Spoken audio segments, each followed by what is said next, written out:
Now, over in the Kremlin, Chinese President Xi Jinping calls for peace talks over Ukraine in a joint statement with Russian leader Vladimir Putin, who says Ukraine and the West are not ready for it. And the two dear friends are also signaling unity against the U.S. Our Lee Sin-jae has more. After holding informal talks for over 4 hours on Monday, Chinese President Xi Jinping and Russian President Vladimir Putin held talks again on Tuesday, this time with their full delegations. And after their meeting on Tuesday, the two leaders signed and released a joint statement at the Kremlin in Moscow, where they called on the need to settle the Ukraine crisis through peace talks.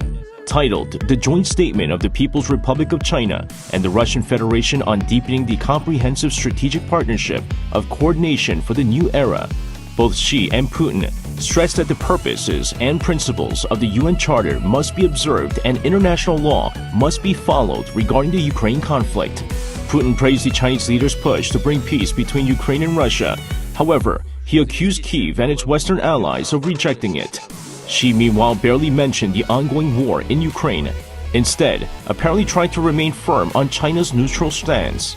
However, some American pundits say China's neutral stance needs to be questioned, as Xi's visit to Russia highlights his determination to push back against the U.S. and its Western allies.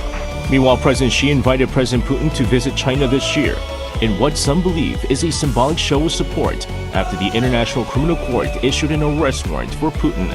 Xi extended the invitation during Tuesday's meeting, inviting Putin to the third Belt and Road Forum for International Cooperation, along with Russian Prime Minister Mikhail Mishustin. Putin attended the Belt and Road Forum on 2 previous occasions in 2017 and 2019. Meanwhile, NATO Secretary General Jens Stoltenberg on Tuesday warned China against providing armed support to Russia. He said that the joint statement issued by the two leaders showed that China and Russia are coming closer, and that any weapon support from China would mean its support for an illegal war. So first,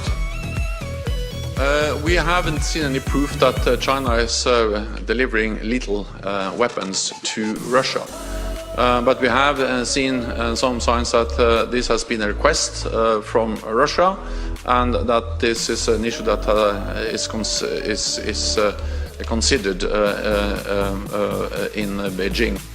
He added that if China is serious about bringing peace, it also needs to understand Ukraine's stance and communicate directly with Ukrainian President Vladimir Zelensky.